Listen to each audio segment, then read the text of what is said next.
নিজেদের প্রচার প্রচারণা আর সাম্প্রতিক সময়ে পত্রিকায় লেখালেখির কারণে ডেস্টিনি 2000 কি কেন তা আর নতুন করে বলার অপেক্ষা রাখে না।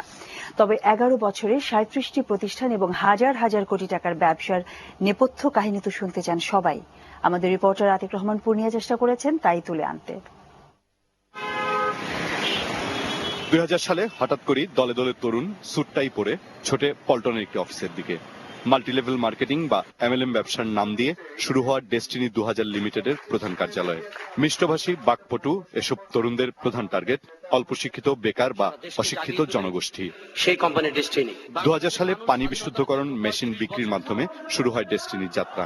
তাদের পণ্য তালিকায় যোগ হয় শ্যাম্পু, প্রসাধনী, টিভি, ফ্রিজ সহ নানান কিছু। তাদের বিপণন পদ্ধতিতে একজনের মাধ্যমে অন্য যে কোনো দুইজন পণ্য কিনলেই পরের 2 থেকে 4, 4 থেকে 8, 8 থেকে শুরু করে সদস্য যতই বাড়বে সবার কমিশনের ভাগ পাবেন প্রথম জন। আর এই ক্রেতা বৃক্ষের শাখা প্রশাখার সকলেই পাবেন কমিশনের ছিটে ফোঁটা। তবে বিপদের ব্যাপার এটাই যে একজনের কাছ থেকে প্রথম যে 2 জন পণ্য কিনবে তাদের যে কোনো একজন নতুন ক্রেতা ধরতে না পারলেই সব শেষ। ডেস্টিনির দাবি তাদের ডিলার প্রায় 46 লাখ, তবে অভিযোগ আছে এর মধ্যে সক্রিয় খুব বেশি হলে 1 লাখ। বাকি যে 45 লাখ ডিলার নতুন ক্রেতা ধরতে পারেননি তারাই হতাশায় মাথা ঠুকছেন। ডেস্টিনি যেভাবে শুরু হয়েছে ওই জায়গায় নাই, কিন্তু we have totally change our marketing strategy.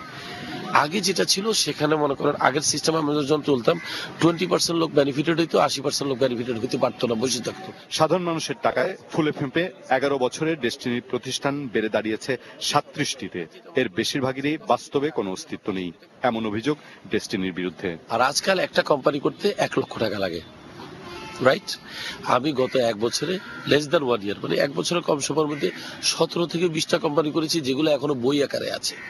আমি এখনো অফিস নেই, স্টাফ নিয়োগ নেই করবো। যেমন আপনি বললেন কোনটা, যেমন ডেস্টিনি ইউনিভার্সিটি এখনো আমি জায়গা কিনে নেই করবো, ডেস্টিনি মেডিকেল কলেজ হাসপাতাল, destiny transport and courier, destiny media and public, এরকম অনেকগুলো কোম্পানি আছে যেগুলো মনে করেন আপনার এখনো আমরা নামি নেই। প্রশ্ন উঠতেই পারে, বাংলাদেশের মতো গরিব দেশে একরকম খুচরা ব্যবসা করে 11 বছরে হাজার কোটি টাকার মালিক হওয়া যায়? 11 বছরে এতগুলো কোম্পানি, আমাদের টোটাল সম্পদ 2900 কোটি টাকা, খুব বেশি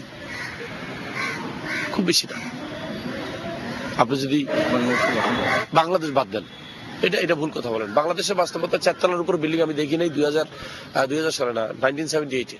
সম্প্রতি বাংলাদেশ ব্যাংকের তদন্ত রিপোর্ট মিডিয়ায় প্রকাশিত হওয়ার পর ডেস্টিনি বা এ ধরনের MLM কোম্পানিগুলো নিয়ে জনমনের সন্দেহ, প্রশ্ন দেখা দিলেও গত 11 বছরে এমনকি 2007-08-এর তত্ত্বাবধায়ক সরকারের সময়ও কেমন করে নাকের ডগায় বসে ব্যবসা চালিয়ে গেছে এসব কোম্পানি, তা এখন অনেককে ভাবায় বইকি।